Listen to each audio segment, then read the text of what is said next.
బండి భగీరథపై మరో సెక్షన్ అట. ఆధారాలు తారుమారు, పాత ఫోను, సిమ్ కార్డు మాయం, అజ్ఞాతంలో భగీరథ్ దగ్గర స్నేహితులు అంటూ చూస్తున్నాం. మొత్తానికైతే భగీరథ్ సంబంధించినటువంటి స్నేహితులందరూ కూడా మొత్తంగా అబ్స్కాండ్లో ఉన్నారట. ఒకసారి చూద్దాం, దాని గురించి చూడ. కేసుపై బండి దాటివేత కోర్టు పరిధిలో ఉన్నదట్టు తప్పించుకున్న కేంద్ర మంత్రి. నిన్న ఆల్రెడీ చెప్పడం జరిగింది కేంద్ర మంత్రి, దానికి సంబంధించిన విషయాలు ఇవి. సో బండి భగీరథ్ కేసులో తన అరెస్ట్ తప్పనట్టు జరుగుతున్నటువంటి ప్రచారంపై కేంద్ర మంత్రి బండి సంజయ్ సమాధానం దాటివేశారు. ఈ కేసులో మిమ్మల్ని అరెస్ట్ చేస్తారంటూ వార్తలు వస్తాయి కదా అని ఓ మీడియా ప్రతినిధి ప్రశ్నించగా ఈ అంశం కోర్టు పరిధిలో ఉన్నదంటూ దాటివేశారు. బీజేపీ రాష్ట్ర కార్యాలయంలో ఆయన మీడియాతో మాట్లాడారు. కన్న కొడుకును ఓ తండ్రి పోలీసులకు స్వయంగా అప్పగించిన సందర్భం ఏనాడైనా ఉన్నదా అని బండి సంజయ్ ప్రశ్నించారు.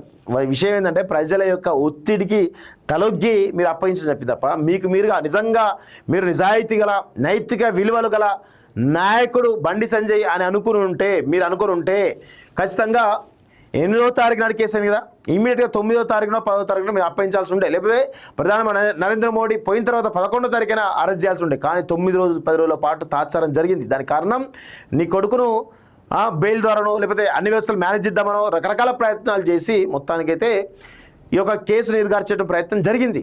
దానిలో మీరు పెద్ద ఎత్తున మీ యొక్క అధికారం వినియోగించరు. అందుకే అధికారం వినియోగించరు, అయినప్పటికీ కూడా ప్రజా ఆగ్రహాన్ని తట్టుకోలేక అప్పగించడం జరిగింది అనేది చాలా స్పష్టంగా తెలుస్తూ ఉంది.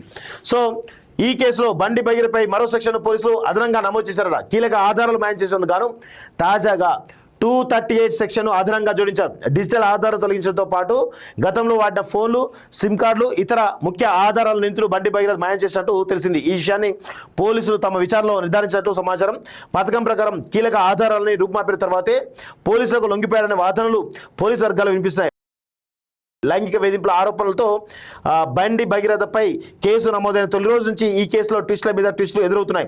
బండి ఉదంతంతో పోలీసులు మొదట తీవ్రత లేని BNS 74-75 సెక్షన్లతో పాటు 11 రెడ్ విత్ 12 కింద కేసు నమోదు చేసిన విషయం తెలిసిందే. ఆయా సెక్షన్ల ప్రకారం నిందితుడికి 7 ఏళ్ల లోపు ఉండేటువంటి శిక్ష పడే అవకాశం ఉండడంతో అరెస్ట్ చేసే అవకాశం కూడా లేకుండా పోయింది. దీంతో ఎలాగైనా మచ్చ లేకుండా బయటపడొచ్చని భగీరథ్ భావించాడు. అయితే ప్రత్యేక దర్యాప్తు అధికారిగా నియమితున్నటువంటి DCP రితిరాజ్ ఈ నెల 12న ఈ కేసులో తీవ్రమైన నేరాల కింద సెక్షన్ 51 రెడ్ విత్ 6 సెక్షన్లు జోడించడంతో 13న పోలీసు విచారణకు హాజరు కావాల్సిందిగా పోలీసులు నోటీసులు జారీ చేశారు. ఆయా సెక్షన్లతో నిందితుడికి బెయిల్ కూడా మంజూరు కాని పరిస్థితి ఎదురైంది. ఇదిలా ఉండగా మే 11న పోలీసు విచారణకు హాజరు కాని భగీరథ్ తనకు 2 రోజుల గడువు ఇవ్వాలని అభ్యర్థిస్తూ పోలీసులు మెయిల్ ద్వారా సమాచారం పంపించి అజ్ఞాతంలోకి వెళ్ళిపోయిన విషయం తెలిసిందే. ఈ క్రమంలో బాధితురాలు ఫిర్యాదు చేసినటువంటి మే 8 నుంచి 16 రోజుల వరకు అంటే 9 రోజుల పాటు అజ్ఞాతంలో ఉన్నటువంటి నిందితుడు నిపుణుల సూచనల మేరకు న్యాయపరమైనటువంటి కీలక అంశాలపై వర్కౌట్ చేసినట్టు తెలుస్తున్నది. సో బండి భగీరథ్ స్నేహితుల కోసం గాలింపడం వాళ్ళు కూడా గాయమైపోయినట్టు వాళ్ళపై బండి భగీరథ్ స్నేహితుల పైన అవుతుంది. అదేవిధంగా బండి సంజయ్ ఇంకొక జర్నలిస్ట్ మిత్రుడు ఇప్పుడు బీజేపీలో ఉన్నారు, వాళ్ళపైన కూడా కేసులు అవుతాయి. బండి భగీరథ్పై కేసు నమోదైనప్పటి నుంచి అతడికి అత్యంత సన్నిహితంగా ఉండేటువంటి స్నేహితుల్లో కొందరు అజ్ఞాతంలోకి వెళ్ళినట్లు పోలీసులు గుర్తించారట.